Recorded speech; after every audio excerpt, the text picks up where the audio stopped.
Hari puasa orang Yahudi nak bagi beza, Nabi kata, kalau aku panjang usia sampai tahun depan, aku akan berpuasa pada hari ke-9, hari Tasu'ah.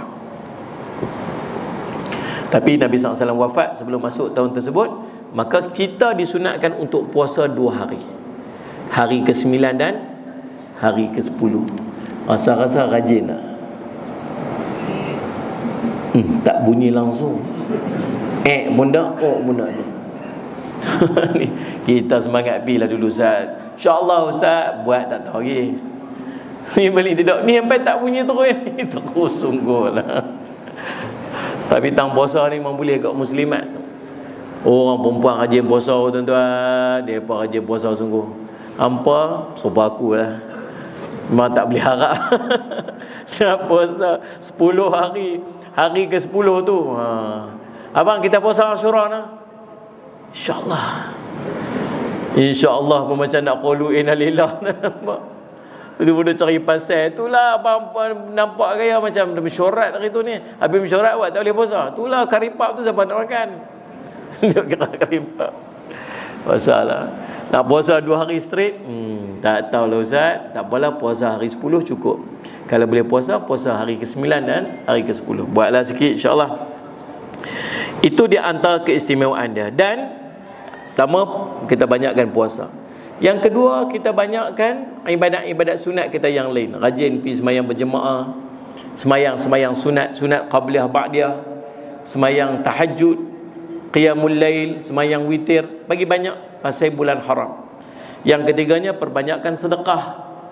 Yang keempatnya, perbanyakkan membaca Al-Quran. Yang kelima, perbanyakkan berdoa. Moga Allah makbulkan doa kita dalam bulan-bulan Syahid Muhammad haram tu. Yang berikutnya, keistimewaan bulan haram ini, kata Imam As-Suyuti rahimahullahu ta'ala, kelebihan bulan Muharram terletak pada namanya yang Islami, nak dibandingkan dengan bulan Hijriah yang lainnya. Nama bulan Hijriah selain Muharram merupakan nama-nama bulan yang dipakai pada masa jahiliah. Bulan Safar, Rabiul Awal, Rabiul Akhir, Jamadil Awal, semua tu nama-nama yang memang dah pakai sebab tu jahiliah. Adapun bulan Muharram pada era masyarakat jahiliah dinamakan sebagai Safar Awal. Kan Jamadil Awal, Jamadil Akhir, mesti lagi apa? Syahid Muhammad apa dia? Tahiyat Awal, Tahiyat Akhir. Dia salah-salah dia tu, Muharram, Safar, Rabiul Awal, Rabiul Akhir, Jamadil Awal, Jamadil Akhir, Tahiyat Awal, Tahiyat Akhir, bagi salam. Kita tak jumpa Ramadan. Jadi semalam sebelumnya dikenali sebagai Safar Awal ataupun Safar Ula.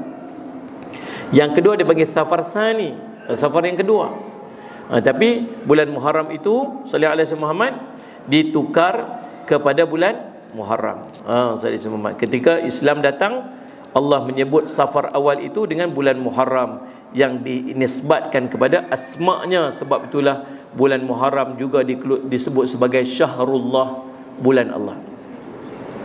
Yang ketiganya, Allahumma salli ala Muhammad, bulan Muharram merupakan bulan yang banyak kisah para nabi. Disebutkan dalam kitab-kitab diterimanya taubat Nabi Adam, diangkat Nabi Idris ke tempat tinggi, diturunkan Nabi Nuh daripada kapal, diselamatkan Nabi Ibrahim daripada bakaran Namrud, diturunkan kitab Taurat kepada Nabi Musa, dikeluarkan Nabi Yusuf daripada penjara, dan berbagai lagi kisah-kisah para nabi yang ada dalam bulan Muharram. Allahumma salli ala Muhammad.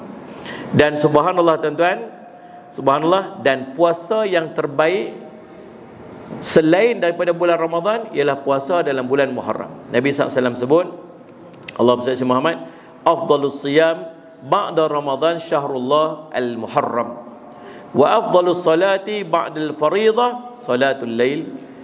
Puasa yang paling utama setelah Ramadan ialah puasa dalam bulan Allah Muharram, dan salat yang paling utama setelah salat fardu ialah salat malam. Hadis riwayat Imam Muslim.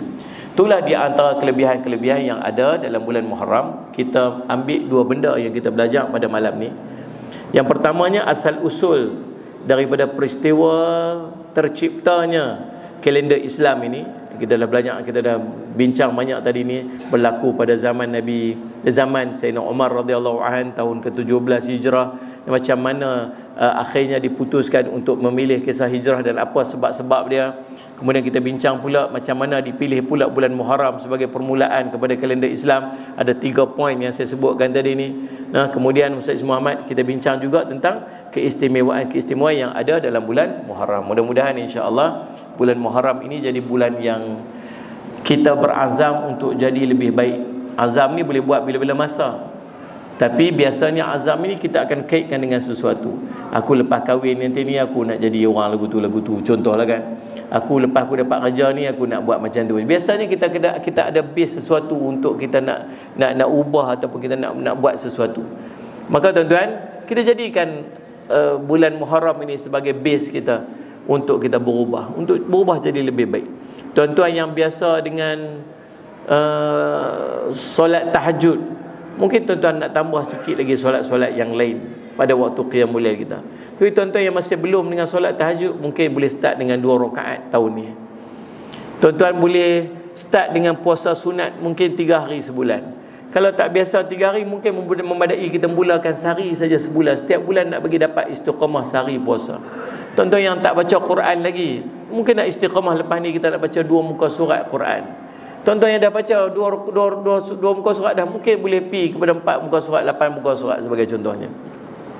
Tuan-tuan yang tak tutup aurat sempurna lagi, muslimat yang tak pakai stokin lagi, yang mungkin ni Muharram ni jadikan start untuk kita pakai stokin. Orang pun tak era sangat boleh tiba-tiba pakai stokin ni, tak pernah duk pakai. Aku dah azam tahun baru. Faham tak sebagai contohnya Ustaz Muhammad? Jadi tuan-tuan, pastikan ada sesuatu penambahan dalam kebaikan yang nak kita buat sempena dengan tahun baru ni. Yang paling penting kita doakan supaya Allah istiqamahkan kita dan kita bertambah daripada masa ke semasa. Saya ucap terima kasih kepada pihak masjid dan sebab surau yang sudi untuk menjemput saya, dan semoga sedikit perkongsian ini ada manfaat untuk saya dan manfaat pada kita semua. Dan sebelum tuan-tuan balik lagi, saya ada hajat sikit insya-Allah. Saya harap pada tuan-tuan ni buku-buku saya ada 1, 2, 3, 4, 5, 6, 7 daripada 8 buku saya yang saya susun. Setiap tahun saya akan keluar satu buku lah insya-Allah. Dan ini buku ke-8, buku ke 7 daripada 8 buku saya insya-Allah. Tahun 2025 tak keluar lagi. Saya buat jualan buku ni bukan untuk saya sebenarnya. Jualan buku ni sebab saya ni main ceramah saya seorang-seorang saja. Tapi orang di kiri kanan saya ni banyak Said Muhammad yang duk khidmat dengan saya lah. Ada yang tukang bawa kereta, pukul 2-3 pagi duk bawa kereta lagi, tinggal keluarga sebagainya. Ada yang buat media saya, ada buat persiapan persediaan saya nak pergi ceramah, macam-macam lah. Berapa orang lah yang saya tak mampu nak ucap terima kasih kat mereka. Pengorbanan mereka sangat besar. Cumanya mereka biasalah ada keperluan kehidupan mereka. Jadi saya pun nak harap nak bagi semua, saya pun tak apa nak mampu jugalah. Jadi insya-Allah saya kata saya buat jualan buku, dan hasil pada jualan buku tu saya akan agih-agih. Jadi indirectly dengan tuan-tuan Salis Muhammad beli buku-buku saya ni, tuan-tuan membantu saya ni yang duk khidmat pada jalan agama. Kita tak mampu buat macam depa tuan-tuan. Pukul 3-4 pagi duduk atas kereta lagi, duduk pergi perjalanan. Saya ni daripada Kedah pergi Kuala Terengganu semalam, forum dekat sana. Pukul 5 pagi tadi pederah mai dekat Batu Kes tadi pukul 10.30 dah. Ni mai jumpa tuan-tuan ni. Pagi esok pula nak pederah bilik. Kalau tak ada orang bersama dengan saya tu, saya tak mampu nak buat. Dan insya-Allah saya yakin tuan-tuan semua pakat-pakat tolonglah. Tuan-tuan, ni ada beberapa buku, pertamanya ni Hidup dalam Sunnah ni, amalan-amalan Nabi SAW daripada Nabi bangun tidur sampai Nabi tidur balik. Dalam ni ada macam-macam gambar ni. Macam mana nak pakai serban, macam mana nak makan, jari pegang lagu mana, cara nak tidur baring lagu mana, kaki lunjak macam mana, cara nak duduk. Ada macam-macam yang dilakukan oleh Nabi SAW. Saya namakan buku ni Al-Hayatu Bisunnatin Nabawiyah, hidup dalam sunnah Nabi SAW. Umat bertanya Rasul menjawab ni Q&A. Sahabat tanya, Nabi jawab. Saya tengok satu buku, tajuk dia Anda bertanya, Ustaz menjawab. Itulah saya tahu kalau alangkah bestnya kalau soalan itu Nabi SAW sendiri jawab. So saya buka kitab-kitab, ada 4 kitab hadis semua, dan saya himpunkan hadis-hadis yang saya melihat seorang lelaki bertanya ataupun saya bertanya Rasulullah SAW. Jadi ada 40 kisah dalam ni, sahabat bertanya Nabi SAW.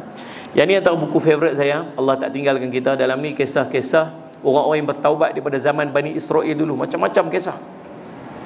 Ada seorang, ada hujan tak turun berapa lama daripada zaman Bani Israel. Lepas tu Nabi Musa